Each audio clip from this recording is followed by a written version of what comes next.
Hi കണ്ടോ guys, എന്ത് കുടം പോലെ നിൽക്കുന്ന നല്ല റെഡ് കളറിലെ ചെമ്പരത്തി ഉണ്ടോ. ഈ ചെമ്പരത്തി കൊണ്ട് നമുക്ക് പല ഉപയോഗങ്ങളുണ്ട്. പക്ഷേ ഇപ്പോൾ നമ്മൾ ചെയ്യാൻ പോണത് ഒരു രസ ചെമ്പരത്തി എന്നാണ് ഇത് നമ്മൾ പറയുന്നത്. എന്താ വയ്ക്കാൻ പോകണം അപ്പോൾ മനസ്സിലായി കാണുമല്ലോ, രസം. നമുക്ക് ഈ ചെമ്പരത്തി കൊണ്ടൊരു രസം വയ്ക്കാം. അതെങ്ങനെയാണെന്ന് നമുക്ക് നോക്കാം. ഈ കളർ കാണുമ്പോഴേ ഒരു രസം തോന്നണില്ലേ, അത് തന്നെയാണ് രസ ചെമ്പരത്തി. നമുക്കിപ്പോൾ അതെങ്ങനെയാണെന്ന് നോക്കാം കേട്ടോ. എല്ലാവർക്കും കാണിച്ചു തരാമേ. ഹായ്, നമ്മ വീടിൻ്റെ പുതിയ വീട്ടിലേക്ക് എല്ലാവർക്കും സ്വാഗതം. ഇന്ന് നമുക്കൊരു ചെമ്പരത്തി പൂ കൊണ്ടുള്ളൊരു രസം പോലെ വയ്ക്കാം കേട്ടോ.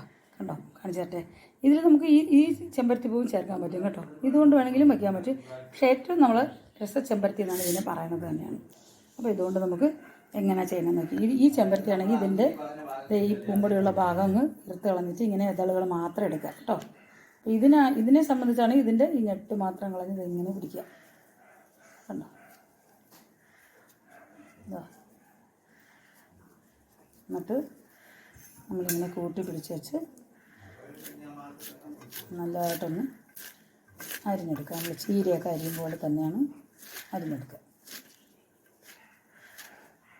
ഇത് കുട്ടികൾക്കൊക്കെ നല്ല ഇഷ്ടപ്പെടും കേട്ടോ. കാരണം കളർഫുള്ളായിരിക്കും. ഏത് ചെയ്ത് വരുമ്പോൾ അപ്പം നല്ല ഇഷ്ടമായിരിക്കും കുട്ടികൾക്കൊക്കെ. എല്ലാവർക്കും ചെയ്ത് നോക്കണം കേട്ടോ നിങ്ങൾ. അപ്പം പൂരസം നമുക്ക് വയ്ക്കാം.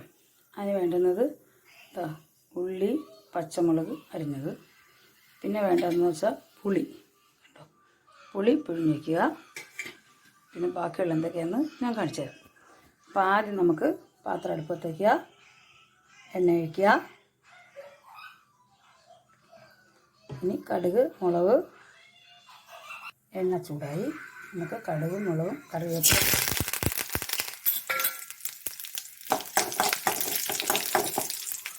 എന്നിട്ട് നമുക്ക് പച്ചമുളകും ക്ലീനിൽ ഇട്ട് കൊടുക്കാം. ഒരു എരിയുള്ള കറിയല്ല കേട്ടോ. ഇത് വേണമെന്നുള്ളവർക്കും വേണ്ടാത്തവർക്കൊക്കെ ഒരു പച്ചമുളക്, പകുതി പച്ചമുളകൊക്കെ വേണ്ടി. പൂ വാടുമ്പോഴേ കുറച്ചല്ലേ കാണുള്ളൂ. അപ്പോൾ ഇത്ര മതി. ഇതിനെ ജസ്റ്റ് ഒന്ന് പാട്ടണം.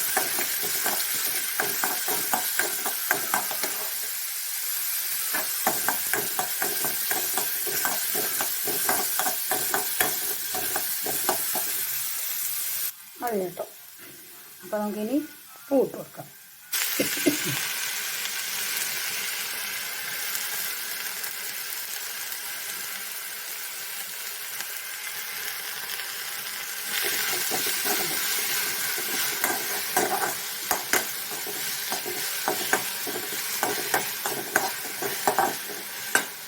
നല്ല വാടി, പൂവ് നല്ല വാടിയിട്ടുണ്ട്. അപ്പോൾ നമുക്ക് ഒരു ശക്കലം പേരിന് ഒരു ശക്കലം മുളക് ഇട്ട് കൊടുക്കാം കേട്ടോ.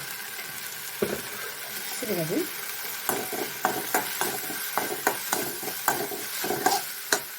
എന്നിട്ട് നമുക്ക് പുളിവെള്ളം ഒഴിക്കാം.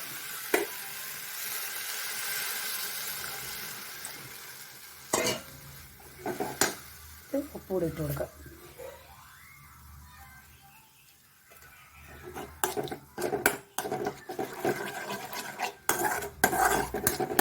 കുറച്ച് വെള്ളം കൂടെ ഒഴിക്കുക. രസമല്ലേ നമ്മൾ പറഞ്ഞത്, ഇച്ചിരി ലൂസുണ്ട്, തിളച്ചെടുക്കണ്ടേ. കുറച്ച് വെള്ളം കൂടെ ഒഴിച്ചിട്ട് ഒന്ന് തിളക്കട്ടെ.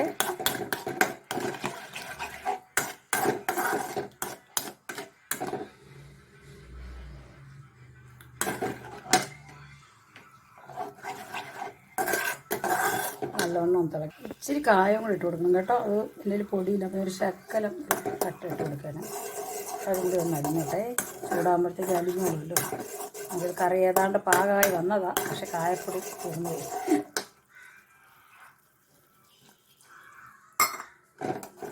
നോക്കട്ടെ.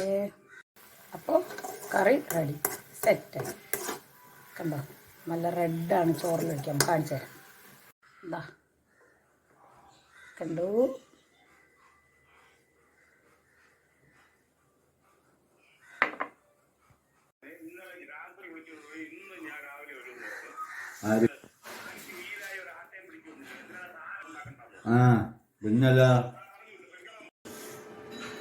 പൂക്കറി കണ്ടോ, ചെമ്പരത്തി പൂവിൻ്റെ കറി കൂട്ടി നമുക്ക് ചോറിന്. നല്ല ടേസ്റ്റാണ് കേട്ടോ.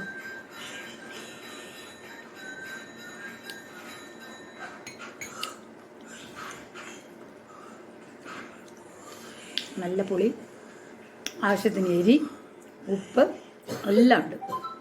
നമ്മൾ പച്ചമുളക് ഇട്ട് മുളക് പൊടി ഇട്ടില്ലേ, അത്രയ്ക്കുള്ള പൂവല്ലേ ഉള്ളൂ.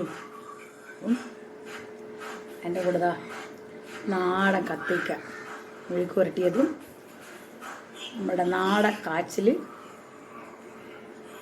കറിയും കൂടെ സൂപ്പർ.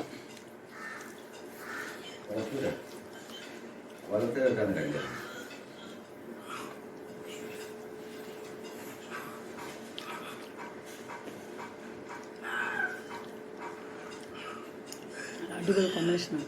ഇതെല്ലാവരും ഉണ്ടാക്കണം കേട്ടോ, ശരീരത്തിന് നല്ലതാണ്. ചെമ്പരത്തിപ്പൂ ഒരുപാട് ഗുണങ്ങളുള്ളതാണ്, എല്ലാവർക്കും അറിയാമെന്നുള്ളതാണല്ലോ. അതുണ്ടാക്കി കുട്ടികൾക്കും കൊടുക്കണം, എല്ലാവരും കഴിക്കണം കേട്ടോ. നമ്മൾ ചോറൊക്കെ നല്ല ചൊവ്വായിരിക്കും കേട്ടോ.